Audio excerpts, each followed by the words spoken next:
Welcome all to the Bartlett Development Planning Unit, the Career Session. The session is part of a series that we organize at the DPU throughout the year for our current students. However, we are now opening many of our upcoming events to a wider audience, taking advantage of this great opportunity of being online and no longer having geographical barriers. So welcome from all over the world. I see that some from all corners. The events are actually designed to provide inspiration on different career pathways. And the speakers we invite have a wide range of experience in different sectors. And the space we seek to create here is one where we share insights in a candid manner and a safe space of what it is like to work in these different sectors, and also discuss the challenges and opportunities of embarking on particular careers. So in today's session, we have our PhD program director, Dr. Colin Marx, who will be talking to you about doing a PhD at the DPU. Just a few housekeeping sessions before I hand over to Colin. If you have any questions, please write them down in the Q&A section of the webinar, and I shall then filter through and relate them back to Colin. And also, just to let you know that this session is being recorded. Hope that you're comfortable with that. Okay, so welcome, and Colin, I'll give it to you. Thanks, Rita. Hello, everyone. I'm going to share my screen now and get started.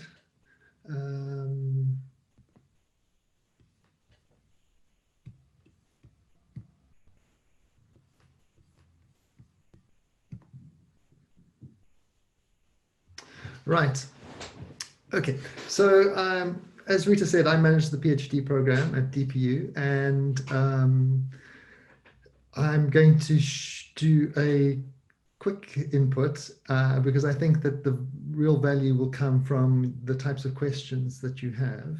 So what I'm going to talk about is what a PhD is and maybe some reasons why you should do it, what it takes to get into a PhD program like the DPUs, and then how you start the application process. And I'm thinking that these three issues will then provide a springboard for us to have a wider set of conversations. So just as at the beginning, I should say that most PhD programs in the UK would follow a very similar process, and there'd be very similar issues at play. And we might get into some of the specifics of the DPU's program towards the end, and certainly in the questions, I'm sure. So what is a PhD and why do it? So a PhD is a 3-year program. You have to develop an idea. It's a course of independent study, and perhaps most importantly, it's about creating new knowledge or applying existing knowledge in a new way.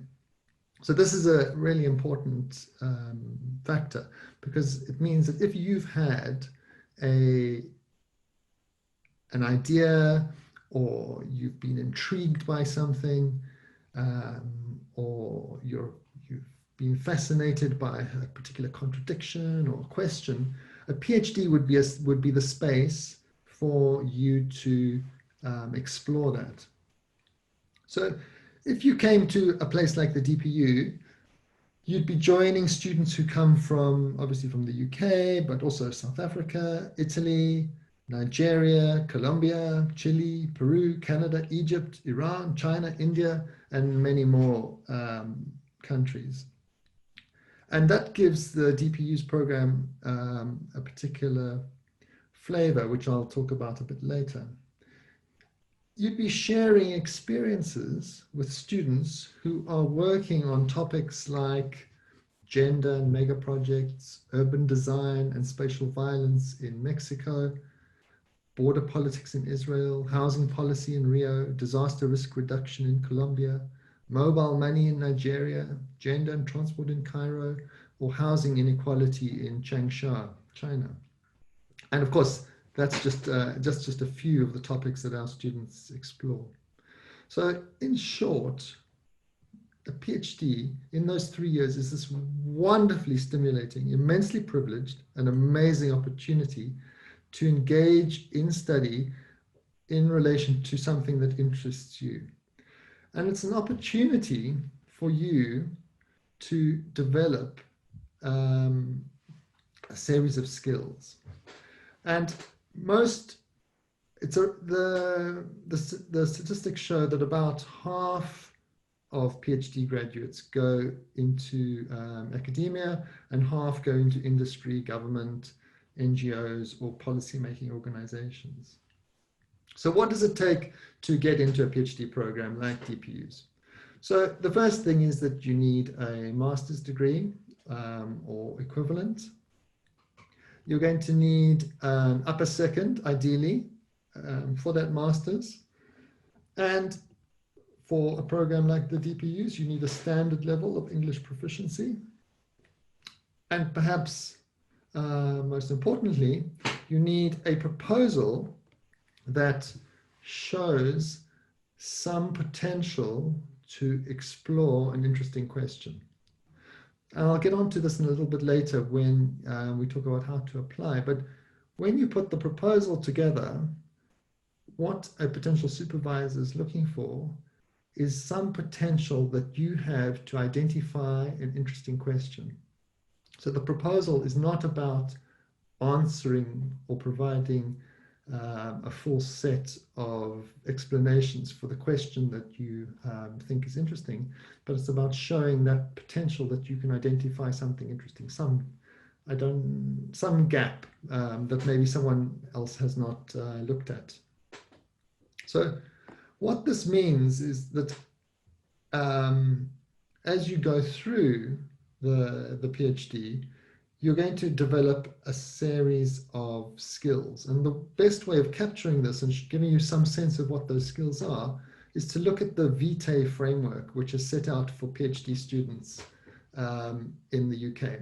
And there's a lot of information on this slide, but really what's important to look at is that in the middle, they identify 4 different domains that PhD students will engage in. So Domain A is knowledge and intellectual abilities. Domain B is personal effectiveness. Domain C, research, governance, and organization. And Domain D, engagement, influence, and impact. And each one of those domains then breaks down into a set of abilities and skills and attitudes and values, which then are explored at even more detail in the green ring around. And I put this up for you just to give you a sense of the broad range of skills and abilities and capacities that the PhD, or a typical PhD, is designed to develop. And the idea would be that through the PhD, you would develop yourself as a well-rounded researcher. So how do you get into the process? How do you initiate the process? So ideally, you want to start around November or December for a start in the following September. However, you could go, most programs allow students to engage in the application process and go through the application process all the way up until about June, July for a September start. So if you hadn't been thinking about doing a PhD and you're now thinking about doing it, there is still time to start in September 2020.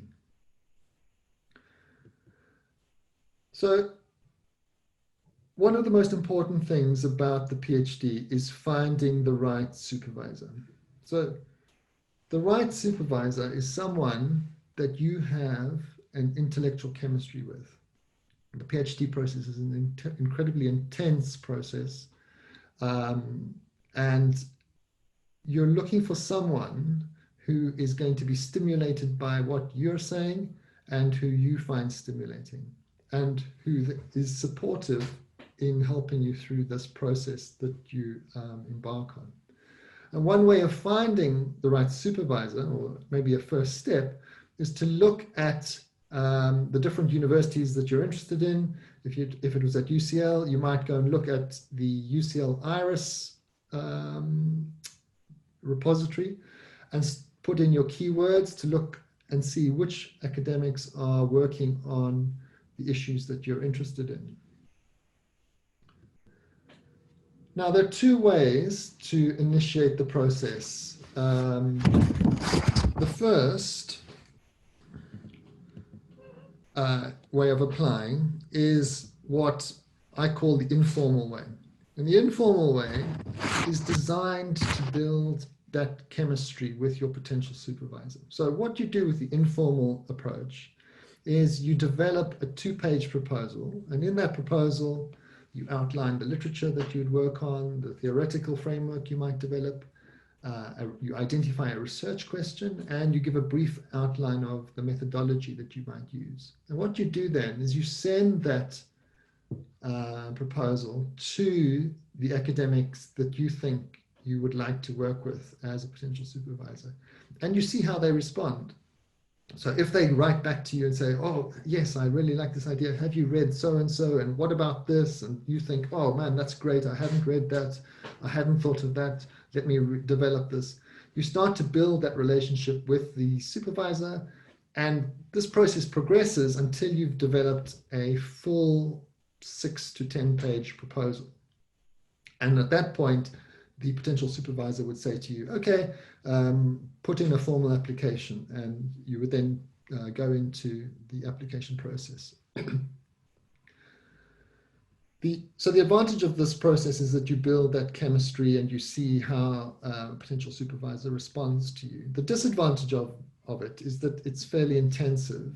And if you're in the hunt for scholarships, it means that you're not really casting your net very wide. So the formal process addresses that problem. The formal process is that you go out and you develop your full 6 to 10-page proposal. You work it out as fully as possible, and then you just send it out everywhere that you could think possible. So what you're aiming to do there is increase your chances of getting funding, perhaps. In reality, the two processes are not really mutually exclusive. You could do both at the same time. The disadvantage of the formal process is that while you're spreading out the applications, you might land up with a supervisor who maybe is not as inspiring as they could be, or there's not quite that chemistry that you need to make the process as happy as it could be. So in conclusion, a PhD is for you if you're self-motivated, if you are value-driven, if you are resilient. So it's quite an undertaking to engage in studies for 3 years and to keep yourself going. If you want to become a creative and rigorous researcher, and if you are willing to forego earnings for a fantastic journey of discovery, then you should consider a PhD.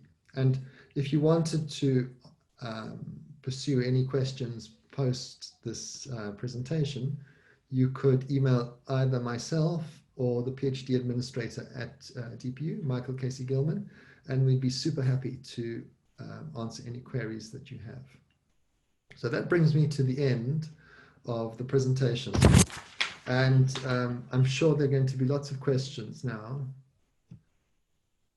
to take us into more of the details. Thank you, Colin. Thanks so much. So we had one question before that appeared in the chat, but I can relate it now. So please do go ahead and post on the Q&A. The one I had on the chat is someone who wanted an explanation of the upper second as an entry requirement. What does the upper second mean? That means above 65 overall for your master's. The other question I have is due to the COVID-19 pandemic, many sponsors have cancelled their scholarships. What alternatives we have to fund the PhD program at the DPU? Well, that's a good question. Finance for PhD students is always a struggle. So there are a lucky few who manage to get scholarships, and they really are a lucky few. For the rest, some people manage to get some savings to get going, and then they keep themselves going through little consultancy jobs, taking a break, carrying on with the PhD. But there's no easy answer to that question. Money is always a problem for doing the PhD program. The DPU has had a scholarship program in recognition of our 60th anniversary, but it's unlikely that that program is going to run again this year. So Colin, the other one I have here is, does UCL support part-time PhDs? So UCL does support part-time PhDs, and here's a particularity of the DPU's PhD program. We don't support part-time PhDs until students get into their second year. And we're unique. We might even be unique in UCL, I think, in this regard. And the reason why we don't have part-time PhDs in the first year is because DPU runs a structured program of seminars. One set of seminars on the doctoral process and the other one on research methods. And the point of those seminars is to build a collegial supportive cohort. So in most other departments, when you sign up to do a PhD, you land up doing it by yourself, and it's up to you to make connections to colleagues or people who have similar interests. In DPU, we facilitate that process, and because that process has been face-to-face, and hopefully we'll get back to face-to-face in the near future, people have to be in London for that first year, and that means it has to be full-time to engage in that process. So if you wanted to go to geography, for example, or the School of Planning, you could start part-time right from the beginning. Or if you went to London School of Economics or Oxford or Cambridge or any of those places, you could start part-time right from the beginning. DPU, you can't start part-time until you go to your second year. And Colin, what is the potential for linking PhD studies to existing funded projects, such as some of like NO and any other project that is currently at the DPU? So some big projects have the possibility for PhDs to be conducted as part of those studies. In reality, it's a very tricky option. It might look attractive, but in reality, it's quite tricky. Obviously, if it's your only option, you take it and you do it. But there are always a set of tensions in the broader project that if the PhD component is not respected and honored as a PhD, there's always the possibility that the PhD process gets subverted, distracted by the PhD student being pulled into the broader project, either through their own interests or because the project needs additional capacity for some reason. So there is a possibility to build PhDs into big projects, and my thoughts would be that if you go that route, make sure that it's very carefully set up. And in that case, it can be a very productive experience and a good opportunity. Thanks, Colin. Someone's asking, are there any work opportunities as a research assistant at the DPU while doing a PhD at the DPU? Yes, there are. Again, this is slightly tricky. So on the one hand, because the PhD is a process of training. As a junior scholar, we are always looking for opportunities to bring students into bigger projects and in a kind of research assistant role. So sometimes that means that there might just be a short piece of work, doing a literature review, doing some coding, running some interviews, for example, that allow the student to get experience doing that particular component, and obviously they get paid for that. So that helps them in their financial stability. So that's one set of opportunities. The other set where there might be more prolonged engagement of a student in a research project runs into the same kinds of issues that I've just spoken about having a PhD funded as part of a project. If there's a prolonged period in which a PhD student is going to be engaged in a project, then the supervisor needs to be involved to help that student make their involvement in that project work for their PhD. So it's not so much that the PhD student is there just to earn some money and get some skills, but that somehow their particular involvement needs to build their PhD as much as it contributes to the project. Thanks, Colin. We have another one from Tishwana Mannings, one of our current students. She's asking, what if you want to do a PhD in an area that you did not do an undergrad or a master's in? Is that possible? Yes, that's certainly possible. It's going to depend on you writing your proposal, and it'll depend on the motivation that you have for choosing that topic as to whether a supervisor would accept you. But absolutely possible for students to develop ideas that don't relate to their masters. Thank you. I have one from Nidhi Mittal, a student of ours quite a few, 10 years ago. And she's asking, if I needed to take a PhD break to pursue any consultancy or work opportunities, is it possible to extend the PhD timeframe?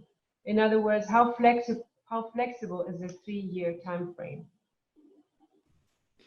So the PhD program is designed around the 3 years, and we have this saying that while doing the PhD, life gets in the way. So there are all manner of reasons why people might want to interrupt. They have babies, their partner gets a new job, they buy a house, all kinds of things, some happy, some sad. And what happens then is that the student just needs to interrupt. So basically you stop the clock ticking, you say, okay, I'm going to interrupt for 6 months to do this consultancy or buy a new house or whatever it is. And then after the 6 months, I'll come back and I'll start, and then the clock starts ticking again. So there's lots of flexibility built into the program. Thanks. We have a current student, Rohit Pradeep Lahori, who's asking, what is the possibility of fieldwork in PhD if someone is not engaged in a pure theory-based PhD? So almost all PhDs involve some kind of fieldwork. Now, of course, how you define fieldwork is also a question, but let's just assume that we're saying fieldwork is about going to a particular place and engaging with people. So it's, in that sense, it's very rare that a PhD is purely theoretical. So in my, let me just see, how many years is it now? I don't know, more than 15 years in academia and longer. I don't think I've once come across a purely theoretical PhD. So in that sense, I think almost all PhDs engage in some form of fieldwork. Another question which I have here is, what training does DPU or UCL offer for teaching for students who are hoping to enter academia? So UCL, along with many other universities, have a scheme called the Postgraduate Teaching Assistantship Scheme, PGTA. And as a PGTA, so you apply as a PhD student, you apply to the PGTA scheme, and that enables you to qualify for training from the ARENA training program, which is specifically designed to help develop teaching skills. And as part of that, you get opportunities to work with lecturers in varying capacities to teach and to develop your teaching skills. So there are formal programs like that, and there are also opportunities. Most supervisors will try and look for opportunities for their students to do teaching or facilitation of exercises or those kinds of things during the PhD program. So in short, there are quite a few opportunities to do that. Thanks, Colin. There's one from Antoine Cala, and he's asking, in which cases would you recommend getting work experience before doing the PhD? That's a tricky one.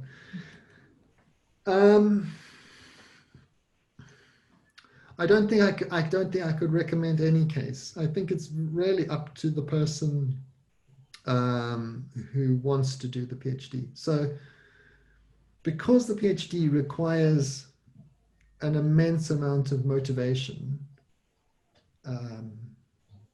and independence and resilience, because it's an extremely challenging thing to do. The PhD is extremely challenging. You're trying to come up with something that no one else has said before, and that's really hard. And there are all kinds of adversities in the way, and you have to overcome all kinds of challenges. So when you feel you have that motivation, I think that means it's the right time for you to do the PhD. And people's experiences of different kinds filter into the PhD process in different ways. So somebody who's been working for a few years and then goes to do a PhD faces particular challenges of adapting then to becoming a student again. So that was, in my case, I went that route. I worked for 10 years before I started my PhD, and then adapting to becoming a student again was immensely challenging and discombobulating at the time. And then a student who goes straight from a master's might have other challenges in adapting to the process of perhaps not being so used to independent study or having to do things for themselves, and then finding the challenge of having to do that. So I think it's up to you, it's up to the individual person as to when they feel that they have that burning and they have a question, they really want to go for it, then that's the right time for them. Thanks.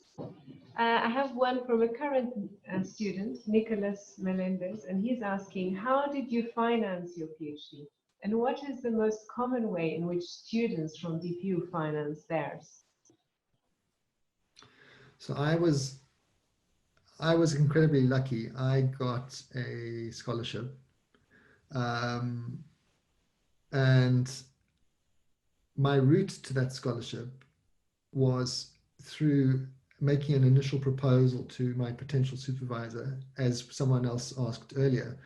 I went to the potential supervisor and I said to them, how about us putting a research project together, in which case I would be the research assistant. And they said to me, no, that's too complicated.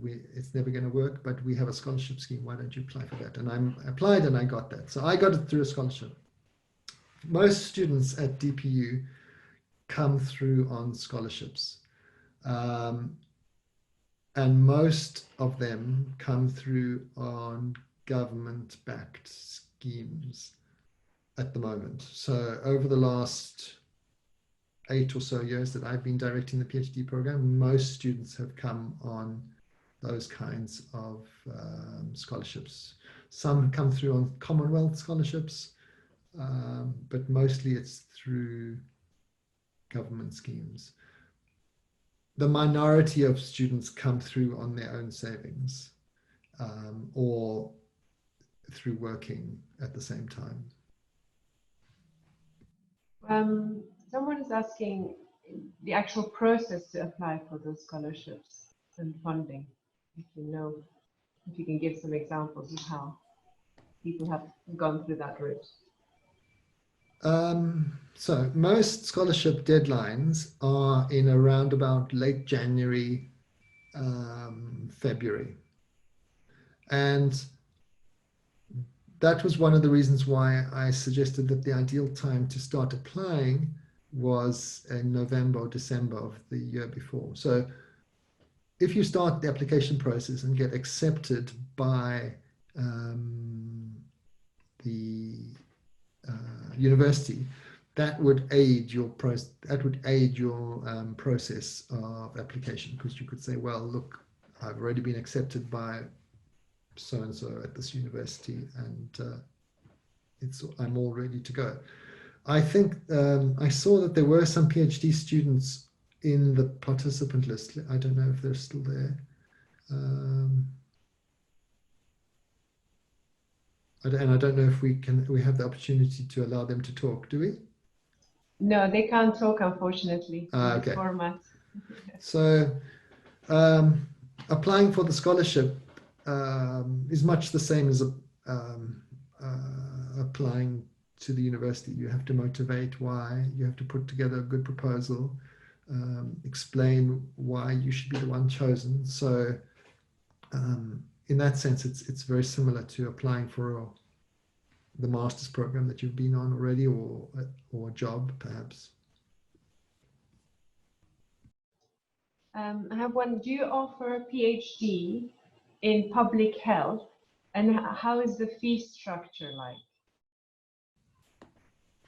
So no, we don't offer a PhD in public health. DPU offers PhDs with 3 titles: development planning, planning studies, or development policy. If you wanted to get a PhD in public health, but still somehow be attached to DPU, what you could do is put an application to the department, to go to the Department of Health, the Department of Global Health, perhaps, or one of those that have that title offered, and put in an application there and say, I would like a second supervisor to come from DPU. And that would be one way to keep a connection to DPU. So the fee structure at the moment for international students, it's something like 22,000 a year. I was looking at it yesterday.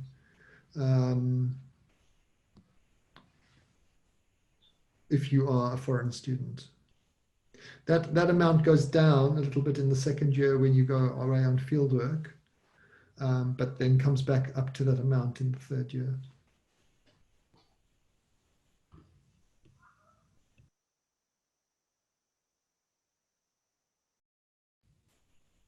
You're muted. Apologies for that.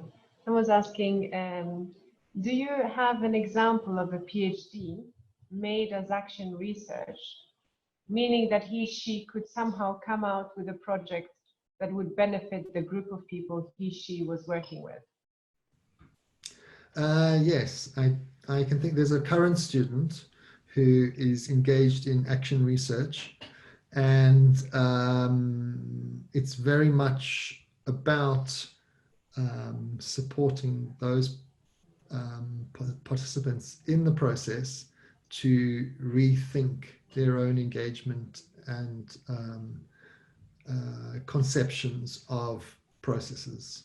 So yes, it presents particular challenges as an approach, as a form of research, but it's obviously immensely satisfying to see quite immediately that you're having some effect.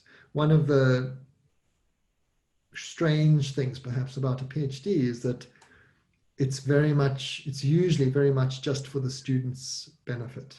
And it takes a long time for any benefits to trickle down to people who they might have been involved with, no matter what their personal values are and how committed they are to supporting progressive change in a particular place. Thanks, Colin. The next question is it possible to start and continue the whole PhD part-time for someone that is, one, currently working abroad on the field of focus of his potential PhD, and two, where the PhD is a way to further the relevance and impact of ongoing practice? So is it possible to start and continue the whole PhD part-time?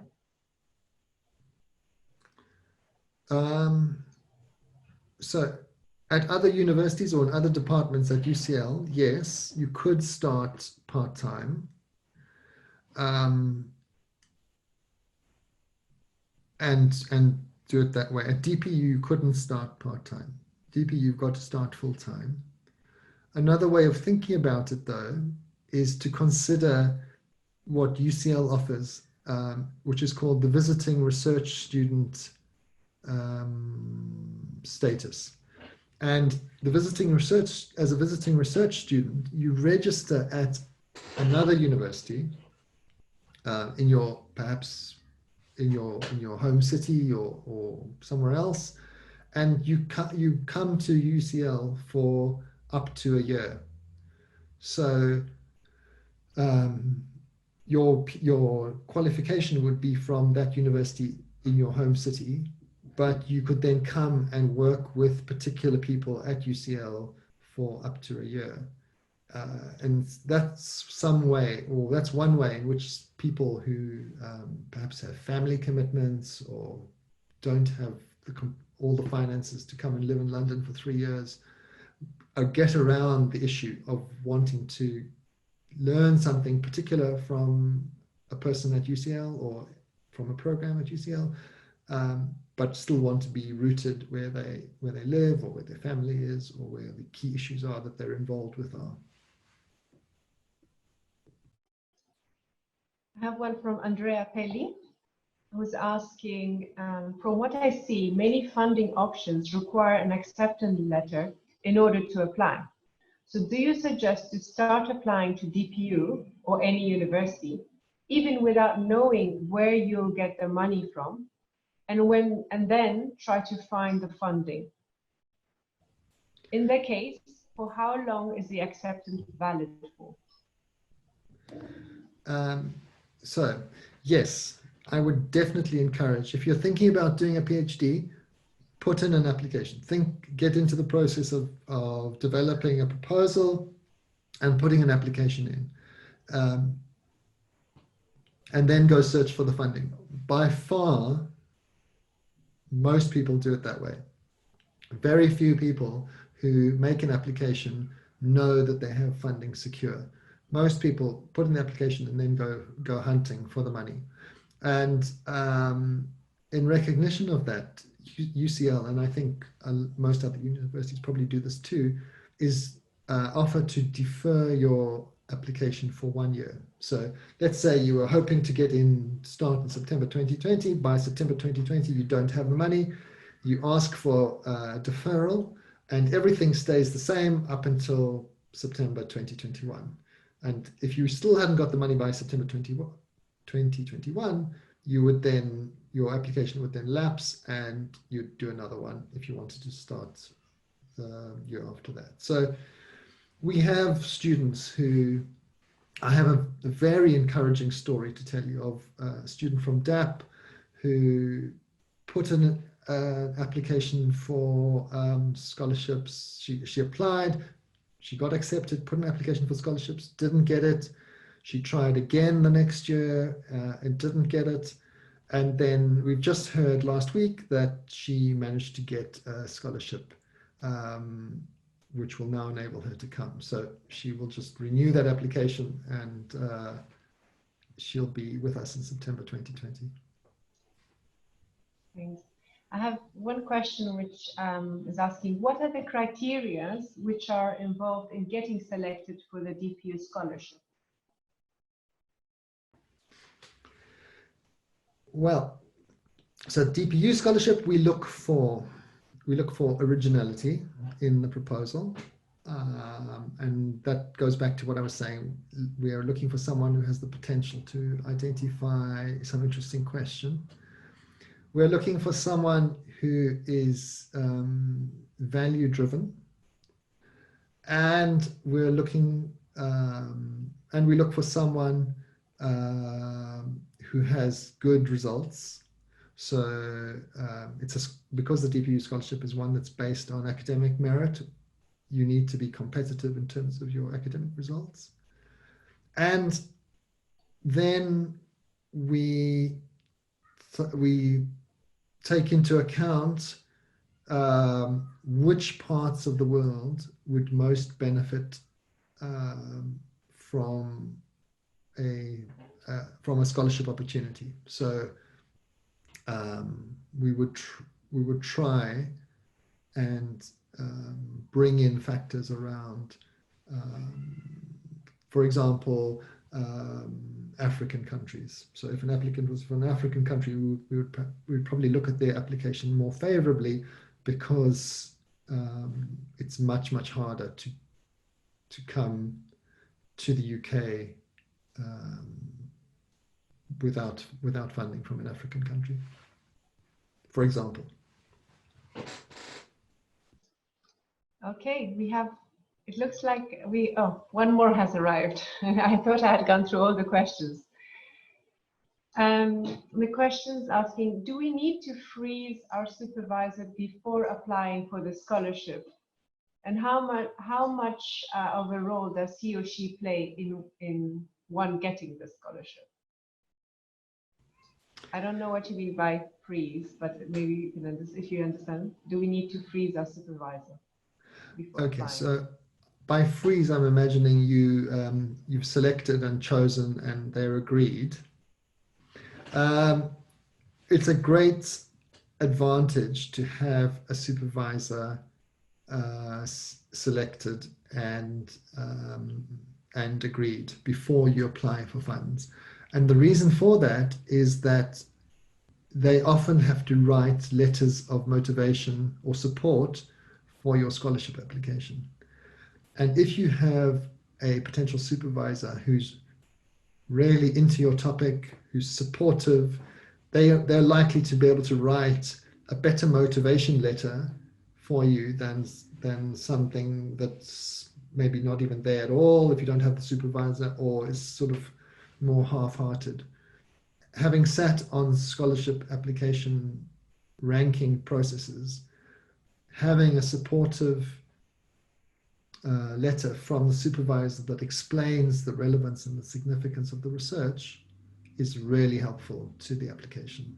So it's really important to have that supervisor and that supportive supervisor lined up before you start applying, if you can. Okay, and with that, we have completed our questions. I don't see anyone else coming forward. So I just then want to thank you, Colin, for making the time. Thank you, everyone, for joining us in the space. And please watch the space for the many upcoming events, and these will be advertised in the DPU website and media channels. And we very much will seek to invite alumni, but also experts and practitioners in the field of development, who will be able to really speak to you about why development training and a career really matters at this time and beyond. So thank you very much for joining, and see you very soon.